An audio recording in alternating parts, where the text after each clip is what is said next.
नमस्कार साथियों। आज हम फिर शुरू कर रहे हैं विद्यादान में कंट्रीब्यूट कैसे करें। तो सबसे पहले हम गूगल में लिखेंगे vidyan.diksha.gov.in। जैसे ही हम इसको लिखते हैं तो हमारे पास विद्यादान का इंटरफेस सामने आ जाता है। और विद्यादान का इंटरफेस आपके सामने इस प्रकार से आएगा। इसको हम स्क्रॉल डाउन करेंगे तो यह अलग अलग स्टेट्स के अलग अलग प्रोजेक्ट्स आपको दिखाई देंगे। तो हमने अपने उत्तराखंड के प्रोजेक्ट के नीचे कंट्रीब्यूट लिखा हुआ है, हमने यहाँ पे क्लिक करना है। तो हम दीक्षा में एंटर कर लेंगे और दीक्षा हमको लॉगिन के लिए कहता है, तो हम अपनी गूगल आईडी से लॉगिन करेंगे। गूगल आईडी से लॉगिन करने के बाद आपके द्वारा जब नॉमिनेशन किया गया था वह आपका विंडो खुलता है। नॉमिनेशन के टाइम पे आप यहाँ तक की प्रक्रिया पूरी अपना चुके हैं। तो आपने नॉमिनेशन जिन सब्जेक्ट में किया है, मैंने गणित में किया है, तो गणित में मेरा अप्रूव दिखा रहा है कि नॉमिनेशन मेरा अप्रूव हुआ था। अब मुझे इस गणित के ई कंटेंट को अपलोड करना है। तो ई कंटेंट अपलोड करने का 15 दिसंबर तक का टाइम है। जिन लोगों को दिक्कत आ रही है तो आप ज़रा ध्यान से इस वीडियो को देखिएगा। आप पर यह इंटरफेस इस तरह का आपके पास आया होगा। अब आपने गणित विषय में या अन्य जिन विषयों में आप बना रहे हैं उसके सामने जो अपलोड कंटेंट्स का जो आइकन है उसके सामने जाकर के आपने करना है। जैसे कि मैंने कक्षा 7 का रेखा तथा कोण में एक वीडियो अपलोड किया हुआ है, वो मेरा अप्रूवल पेंडिंग दिखा रहा है क्योंकि यह 15 तारीख के बाद इसको शॉर्ट लिस्ट करेंगे। ये कैसे हुआ, कैसे किया है, मैं आपको फिर दोबारा दिखा दे रहा हूँ।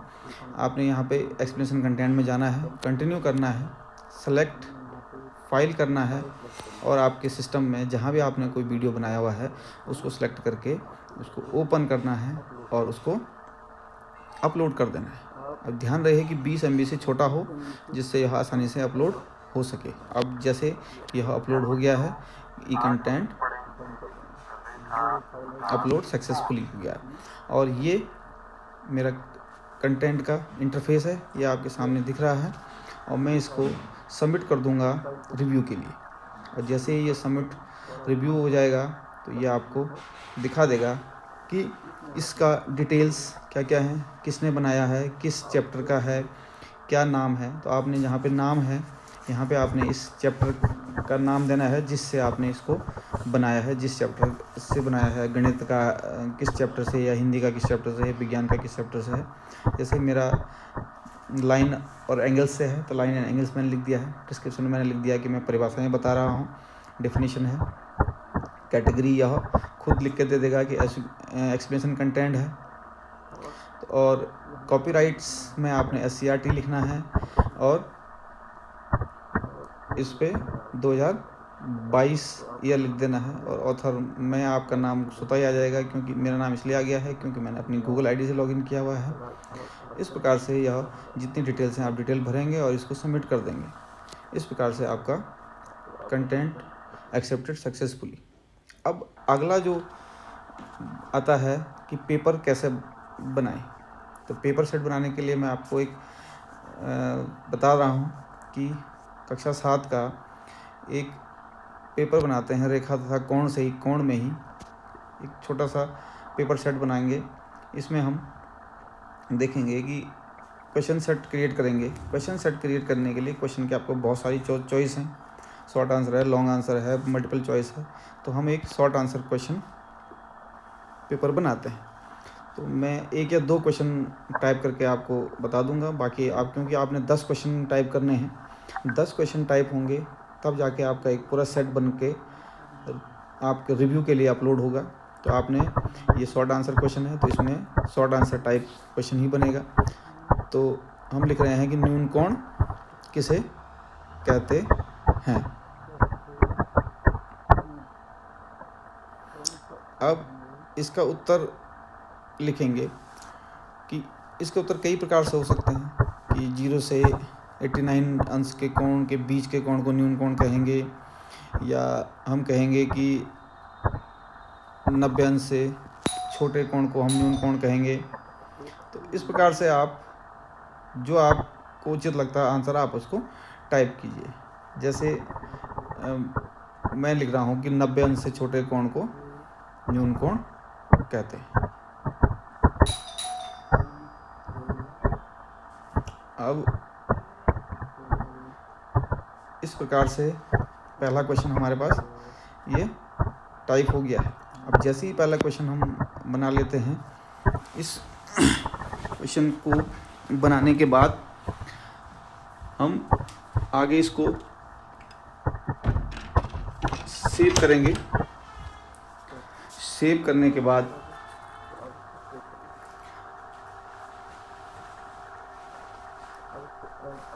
दूसरा क्वेश्चन ऐड करेंगे। इस प्रकार से 1 बाय 1 क्वेश्चन ऐड करते जाएंगे और इसी प्रकार 10 क्वेश्चन का सेट हम बनाएंगे। जैसे दूसरा क्वेश्चन बना लेते हैं, समकोण किसे कहते हैं? तो इसका उत्तर होगा ठीक 90 अंश के कोण को हम समकोण कहते हैं। अब इस प्रकार से जैसे ही हमने इन क्वेश्चन पेपर में 10 क्वेश्चन को सेट करेंगे और इसको हम फिर सेव कर देंगे। सेव करने के बाद अगर आप देखना चाहें कि यह जो मैंने क्वेश्चन सेट बनाया है इसका इंटरफेस किस तरह दिखेगा, यह कैसे शो होगा, तो इसके लिए आपने इसके ऊपर प्रीव्यू पे जाना है। पहले इसको सेव करेंगे और फिर इसको प्रीव्यू में देखेंगे कि यह क्वेश्चन कैसे बने हुए हैं। तो अभी तो फ़िलहाल हमने 2 ही क्वेश्चन बनाए हैं, तो आपको 10 क्वेश्चन बनाने हैं। याद रखना कि आप 10 क्वेश्चन का सेट बनाएंगे, उसी को आप अपलोड करेंगे। जैसे अब पहला क्वेश्चन है कि न्यून कोण किसे कहते हैं, तो ये आंसर आ गया। इस पे आंसर पे क्लिक करेंगे तो 90 अंश से छोटे कोण को न्यून कोण कहते हैं। अब हम अगला क्वेश्चन देखेंगे कि समकोण किसे कहते हैं। आंसर है ठीक 90 अंश के कोण को समकोण कहते हैं। और इसी प्रकार से अगले क्वेश्चन होते जाएंगे, बढ़ते जाएंगे और आपका इसको सबमिट फॉर रिव्यू के लिए सबमिट करेंगे। उसके बाद अब मैं वही प्रक्रिया अपनाएंगे जो हमने वीडियो में अपनाई थी, और वीडियो के टाइम पे हमने इसका बारे में डिटेल लिखी थी।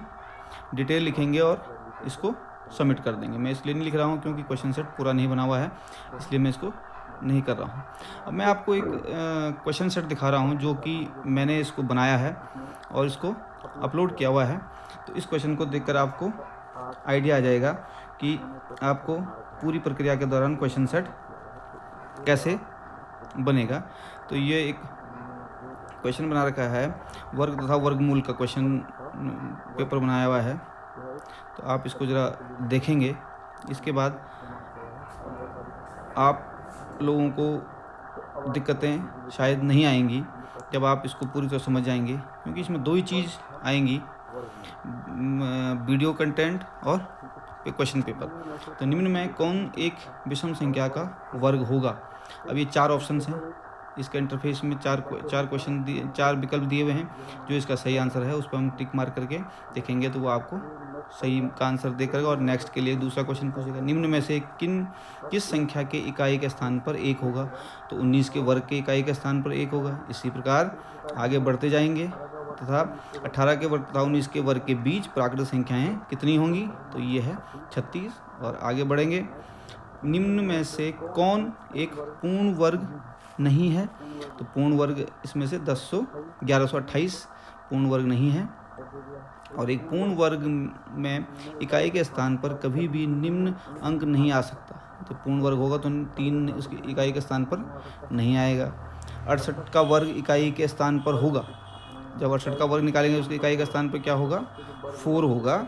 और इस प्रकार से हम इसको टिक मार करके आगे बढ़ेंगे। एक क्वेश्चन है कि वर्गमूल 56, 25, 75 दिया हुआ है। तो वर्गमूल 0.5625 धन वर्गमूल 56.25 का उत्तर कितना आएगा?